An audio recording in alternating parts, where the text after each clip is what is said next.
It's California Edition. I'm Brad Pomerance. We are joined by Charlie Parkin. He is the city attorney for Long Beach. In Long Beach, the city attorney is elected.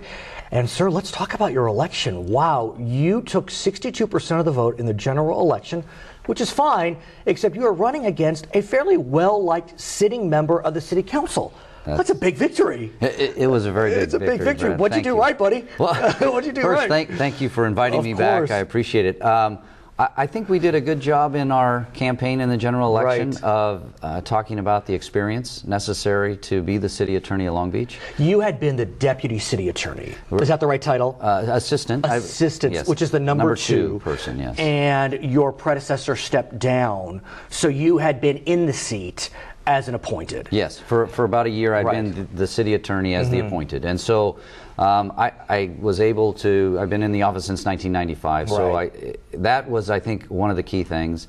And we got out there. We did knock on doors, contrary to the other folks. You did. We did. And we engaged, I think, more so than other campaigns had in the past. And so that was very fortunate for me to get that margin of victory. So you're in the office, it's your seat now. What's interesting is this is a real time of transition in the city of Long Beach. The longtime city attorney moved on, the mayor, Bob Foster, decided not to run for re-election, and really something historic happened. We have a new mayor in Long Beach, a young man, and I say that because he is young, Robert Garcia, first Latino in Long Beach, first individual who identifies as LGBT. I mean, this is it's a big statement for Long Beach. It's a big statement for Long Beach, and I think that was another reason where I think the voters saw some advantage to having someone in the city attorney's office that can help transition this new team. Sure. It's an exciting time for Long Beach. It really is. As you mentioned, we have a new mayor. We have 5 new council members. And I want to talk about that in a moment. And so but so interesting. I mean, I think about Long Beach of yesteryear. The final 2 candidates running for mayor was a Latino gay man and an African-American man. Yeah. I mean, wow, historic. It's historic. Really historic. And when you look at the makeup of the council, it's fantastic. Long Beach is very, very diverse, as you know, and we have a representative council on there and an excited group of folks with a lot of energy. And let's talk about the council, because we figured out before we began 5 new members out of 9. Translation, I'm not that good at math, but that's a majority. That is a majority. And you are their lawyer. Yes. You are their lawyer. Yes. And so I used to be a lawyer. You know, it's tricky dealing with one client, let alone 9/10. Right. Because you have, 9 and the mayor. So how's that going? It's going well. We've reached out, our office and myself, we've reached out to the new council members and been able to sit down with them individually and walk through some of the issues that some are come in with, obviously they all come in with different skill sets, some with public experience and some with not a lot of public experience. I know there's a deputy DA, Susie Price. You probably know her, knew her. Yeah, and she's very sharp. I mean, they're all great. Of course. So we're talking about the Brown Act and motions and just how the process itself works. The Brown Act, when I learned about it, I couldn't believe it. Yeah.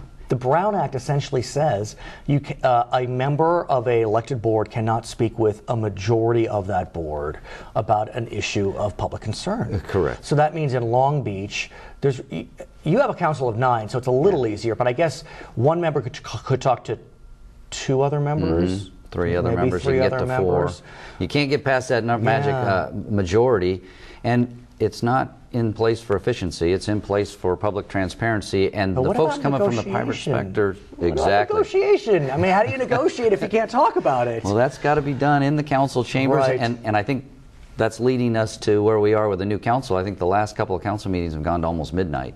Wow. So they are definitely, engaged, know the material, have good questions for staff, and aren't afraid to take the time to get the information they need to make decisions. And we're in our budget period now, so a lot of that is talking about how are they going to make those tough decisions here next month to adopt a budget. What's also tricky is that Long Beach, a very large city, 500,000 people, about second largest city in LA County, your council members are part-time. Yes. I don't think any of them, I could be wrong, don't have a second job. I'm not sure. Yeah, and so this is tricky. I mean, this is tricky. A city and it's a learning curve for the new council members who are working. Susie Price, you mentioned, Stacy Mungo, also. The other council members have jobs, and so that juggling, and I think the reality is obviously set in for them that there's a lot to keep up with, a lot to read, a lot of information to process. So they're going to have to depend obviously on their staff, and I think they have good chiefs of staff, so that's very nice, and good folks, so that's going to be good. So what issues are facing Long Beach today? Well, that's a great question. we have several issues. Obviously, the Port of Long Beach is always an issue that's a concern and has been a concern during the campaign.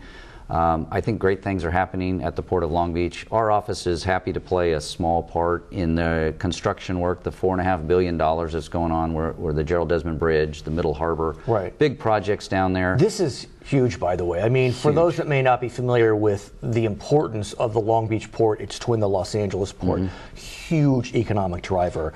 Absolutely. And you know better than me that the Panama Canal is doing everything it can to try to take out the dominance of LA Long Beach. And the Panama Canal is being that transit to the East Coast to draw business from the West Coast ports. You're absolutely right. So we not only have to be green, that is the direction of the port, the direction of the council in California, but we also have to be competitive. And so some of these infrastructure projects are tremendous, multi-billion-dollar projects that are, when you look at them in total, that are going to help us for the next 20 or 30 years remain competitive and keep business here on the West Coast. We also know that the ports could be a target of bad guys. Absolutely. And so I'm wondering, as city attorney, do you need to get involved in those issues, or on the peripheral basis? We are involved working with the Long Beach Police Department and Port Security.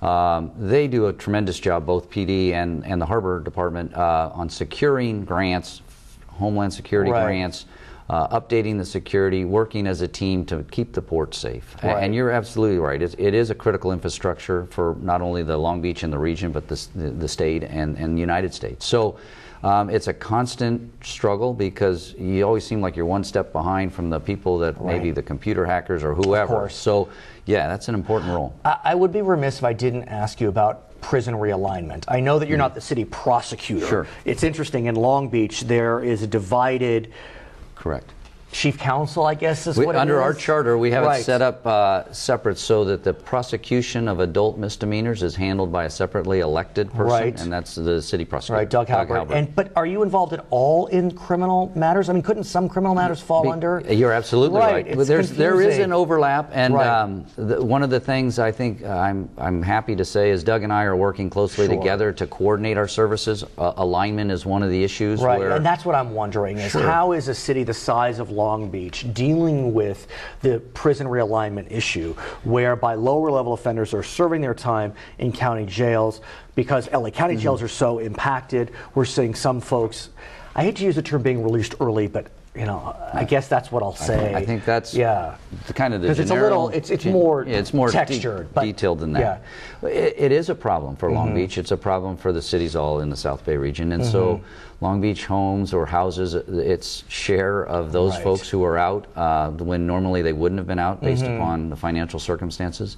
So we work with the police department on issues such as housing. If they're being housed multiple places, we might go in and get an injunction against either the homeowner or talk to the state agency that's helping to release them or the private agency that's placing them and make sure that they're following our rules on that. Because fundamentally, as I understand it, one of the goals behind realignment was that individuals with lower level offenses would serve time closer to home so they could easily more reintegrate. Absolutely. The reintegration process is really a municipal matter. Exactly. And the goal and the hope is that happens. But we do have some group, a percentage of that group that comes out that aren't ready I hear you. To take care of their business and be good members of society. So we are continually following that. Good luck. He is Charlie Parkin. He is the recently re-elected city attorney for the city of Long Beach. I'm Brad Pomerance. It's California.